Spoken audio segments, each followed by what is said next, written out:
Every month, like clockwork, Emily Harper wired $3,500 to her mother's account. It wasn't court-ordered, it wasn't out of guilt. It was love, simple and raw. Her mother, Linda, had racked up medical debt and back taxes after losing her job at the local post office in Dayton, Ohio. Emily, a 29-year-old marketing executive living in Chicago, never questioned the burden. She just paid it. She kept her life modest: no designer clothes, no flashy apartment, no daily lattes. Her colleagues drove luxury cars, but Emily stuck with her 10-year-old Honda Civic. She told no one at work why she worked overtime so often. Her friends thought she was just saving for a condo. She wasn't. She was saving her mother from financial collapse. Her older brother, Joshua Harper, knew about the payments but never contributed. A freelance musician bouncing between cities, Josh claimed he was emotionally supportive enough, and that money ruins family. Emily never argued, she just continued to carry the weight alone. But it all began to shift after one Thanksgiving dinner. "Emily thinks she's better than everyone," Josh mumbled into his wine glass, his words loud enough for everyone at the table to hear. "Throwing money around like she's some kind of savior." Emily looked up in disbelief. Linda didn't defend her. In fact, Linda leaned back, sighed, and said, "Josh has a point. You act like we owe you something." "I've never asked for anything in return," Emily said, trying to stay calm. "I just wanted to help." "You make it seem like charity," Linda snapped. "You're not the only one with problems." Those words hit harder than anything else. For years, Emily had been pouring her earnings, her time, her heart into helping her family. And now, she was being painted as the villain. 2 weeks later, her mother told her she didn't need the money anymore. "You can stop the payments. Josh is going to handle things from now on," she said curtly over the phone. Emily didn't argue. She just replied, "Okay. I'll make arrangements to move out by the end of the month." Linda didn't respond.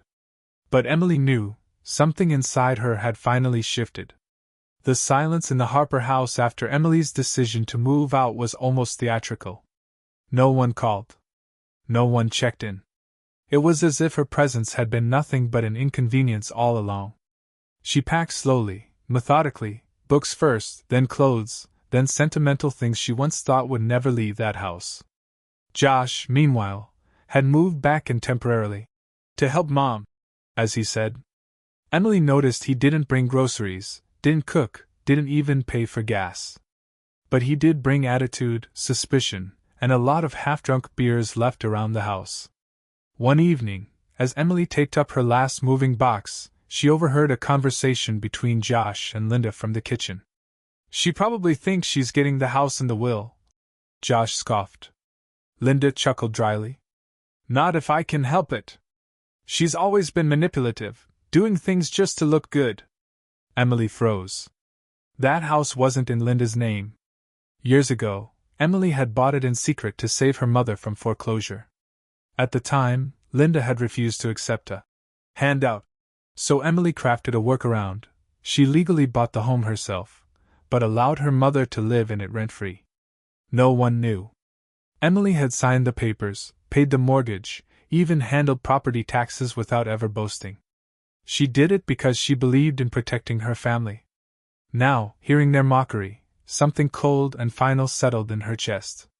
On her final night in the house, Linda confronted her. "Make sure you don't forget your sense of entitlement when you leave," she sneered. Emily looked her mother in the eyes. "Don't worry," she said softly. "I've learned exactly what's valuable here." She didn't cry. Not then. Not even in the car. She drove off without drama, her U-Haul trailing behind her like a worn-out chapter finally closed. But what Linda and Josh didn't know was that Emily wasn't just leaving, she was about to make a move that would shake their world. Moving day came with overcast skies and a cool breeze, fitting, Emily thought, for what was about to unfold. Her new apartment in Chicago was small but cozy, flooded with sunlight and free of judgment. She lit a candle, unpacked the essentials, then opened her laptop and logged into the real estate portal. Her fingers hovered briefly before she submitted the official notice of occupancy termination for the house back in Dayton. Linda and Josh had no clue they were living in a home Emily owned outright.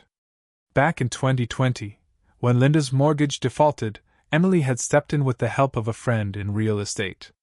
She'd purchased the property under her LLC, Harper and Pine Holdings, and allowed her mother to stay, no rent required.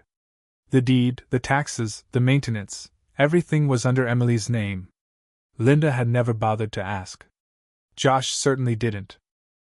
Emily had kept it quiet out of love. Now, she was acting out of necessity. A formal letter was delivered by courier 2 days later. To the current occupants of 1123 Belmont Drive. This notice serves to inform you that the property is no longer available for residents under current informal terms. You have 30 days to vacate. Harper and Pine Holdings, LLC. She knew it would sting. But she had tried everything else. Within hours, her phone buzzed with a flurry of angry texts from Josh. Josh, what the hell, Em? You're evicting Mom? Josh, this is sick. You lied to us? Josh, you've always wanted control. Congrats, you got it. Emily didn't reply. She didn't owe them explanations anymore. Linda called that evening. Her voice trembled. I didn't know you bought the house.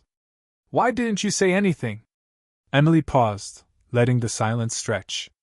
Then, because I didn't do it to be thanked. I did it to keep you safe. And you turned on me. There was no yelling, no weeping. Just truth. Linda tried to protest, but Emily interrupted gently. You made your choice, Mom. Now I'm making mine. The line went dead. Emily leaned back in her chair, exhaled slowly, and smiled, not out of revenge, but out of relief. For once, she wasn't carrying anyone else's weight. Emily didn't rush to check in. She didn't scroll through family Facebook posts or call mutual friends for updates. She let the silence speak for her. By the end of the 30 days, the house was empty. Neighbors later told her that Josh and Linda packed up in a panic, frustrated, confused, and loud. They moved into a rented 2-bedroom apartment on the outskirts of town. No more backyard barbecues. No more family legacy. Just the echo of a past they had taken for granted. Meanwhile, Emily thrived. She got promoted at work, director of digital strategy. She joined a hiking club, started dating a kind guy named Marcus, and finally allowed herself to buy a couch that wasn't secondhand. Her new life was quiet, comfortable, and entirely hers. One Saturday, as she organized old paperwork, she came across a handwritten note from her father. He had passed when she was 16, but he'd once written, "Kindness isn't always repaid, kiddo. But never regret giving it." She smiled. She didn't regret it. Not a cent of the $3,500 she sent every month. Not the house. Not the years. What she did regret was staying silent, while others rewrote her intentions. A message from Josh popped up unexpectedly a few months later. "Josh, you happy now?" Emily read it. Then deleted it. No reply. She sat on her balcony that evening, sipping tea, watching the sunset over the city skyline. There was no grand revenge. No courtroom drama. Just peace. She had chosen herself, and for the first time, that was enough. She didn't need closure. She had freedom. And freedom was quiet.